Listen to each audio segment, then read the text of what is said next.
Hello दोस्तों, तो स्वागत है आप सभी का द प्लॉट थिंग्स के एक और नए वीडियो में। इस वीडियो में हम बाहुबली द इटर्नल वॉर के टीजर को ब्रेक डाउन करेंगे। तो चलिए शुरू करते हैं।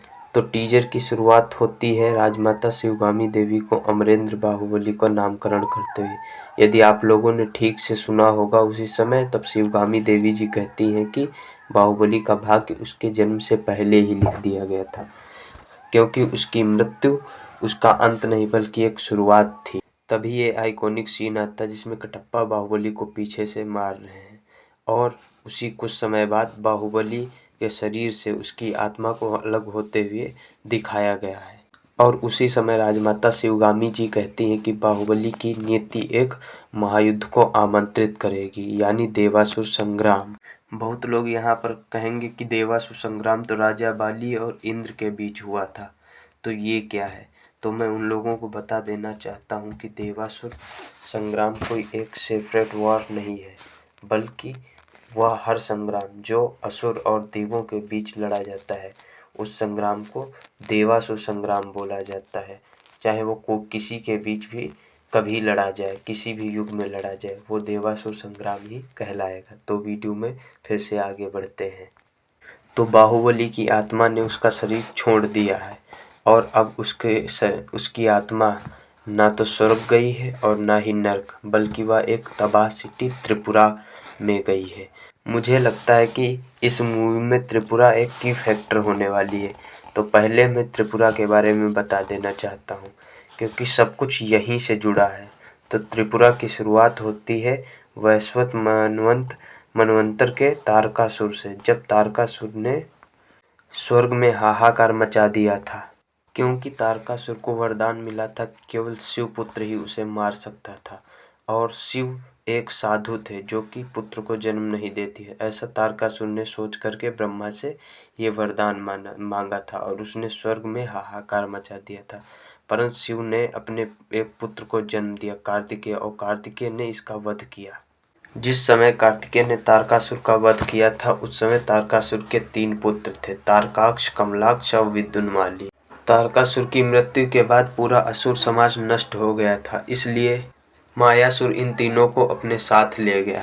मायासुर ने इन तीनों को वहां पर जाकर शिव भक्ति सिखाई, क्योंकि वो खुद एक बहुत बड़ा शिव भक्त था, इसलिए उसने भी इन तीनों को शिव भक्ति सिखाई थी। मायासुर के भक्ति सिखाने के कारण इन तीनों में असुर प्रवृत्तियां कम हो गई, जिसके कारण ये भगवान ब्रह्मा और शिव के भक्त बन गए थे। इसलिए इन्होंने पर्वत पर जा भगवान ब्रह्मा की कठिन तपस्या की, जिससे ब्रह्मा ने खुश होकर के उन तीनों को वरदान दिया। उन तीनों ने ब्रह्मा से वरदान मांगा कि मुझे ऐसे 3 शहर दो जो कभी भी मिटे ना, लेकिन ये असंभव था, क्योंकि ब्रह्मा ने उनसे कहा कि यदि दुनिया में कोई चीज़ बनी है तो एक ना दिन वो नष्ट जरूर होगी। इसलिए ब्रह्मा ने उन तीनों को एक वरदान दिया कि यदि इन 3 शहरों को कोई एक ही बार में एक बाण से नष्ट करेगा तो ये नष्ट हो जाएंगे। ये बाण सिर्फ केवल भगवान शिव ही चला सकते थे।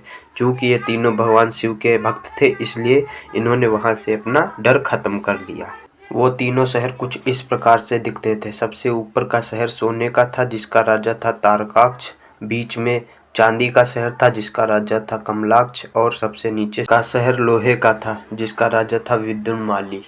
शहर बनने के बाद इन तीनों की भक्ति ज़्यादा दिन तक ना चली और ये तीनों फिर से लोगों पर अत्याचार करना शुरू कर दिया, जिसके कारण इन तीनों ने एक संग्राम छेड़ दिया, देवासुर संग्राम, जिसमें इन्होंने बहुत अधर्म किए, जिससे क्रोधित होकर शिव ने श्री पशुपतिनाथ जी का रूप लिया और अपना धनुष उठाया और विष्णु के दिए हुए बाण को इन तीनों नगरों पर चला दिया, मतलब त्रिपुरा पर चला दिया। 3 नगरों के समूह को ही त्रिपुरा कहते हैं। वो बाण कुछ ऐसा दिखता था जिससे उन्होंने त्रिपुरा को नष्ट किया था।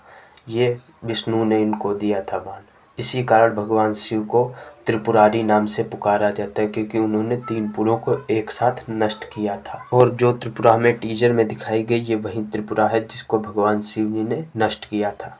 और टीजर में अब दिखाया जाता है कि बाहुबली यहाँ पर आकर के शिव तांडव कर रहा है, जिसके पीछे एक शिवलिंग है, यानी कि ये एक शिव मंदिर है। और मैं बता दूं, त्रिपुरा में उन तीनों भाइयों ने एक शिव मंदिर भी बनाया था, क्योंकि वो तीनों शिव भक्त थे, इसलिए वहीं पर एक शिव मंदिर भी था जो शिव जी ने अपने बाण से नष्ट नहीं किया था। और ये शिव मंदिर त्रिपुरा का मेन ऊर्जा स्रोत था, इसलिए बाहुबली यहीं पर गया था सबसे पहले। और अब बात करते हैं कि फिर इंद्र बाहुबली को मारने क्यों आए हैं और विशासुर बाहुबली को बचाने में क्यों मदद कर रहा है। वो इसलिए हो सकता है क्योंकि बाहुबली का शिव जी से एक अटूट नाता है, जो कि हमने बाहुबली द एपिक में देख ही लिया है। और जहाँ तक मुझे लगता है कि बाहुबली की इटर्नल वार में बाहुबली के अंदर शिव के एक अंश को देखने को मिलेगा, जिसको बाहुबली त्रिपुरा में उस शिव मंदिर के पास तांडव करके जागृत कर रहा है। चूंकि त्रिपुरा के नष्ट होने के बाद जो असुर बचे थे वो शिव भक्त थे और उन्होंने अब इंद्र को अपना शत्रु मान लिया था, क्योंकि त्रिपुरा के नष्ट होने के पीछे के कारण इंद्र ही थे, ऐसा वो असुर मानते थे। और इंद्र को हराने के लिए उन्हें एक ताकत की आवश्यकता होती, जो कि बाहुबली के पास थी, इसलिए वे असुर बाहुबली को प्रोटेक्ट कर रहे थे। अब सवाल उठता है कि इंद्र बाहुबली को क्यों मारना चाहते हैं। तो वो इसलिए क्योंकि बाहुबली ने नियम तोड़े, क्योंकि वो मरने के बाद ना तो स्वर्ग गया ना ही नरक, बल्कि वो अपने अंदर के शिव अंश को जागृत करने के त्रिपुरा आ गया।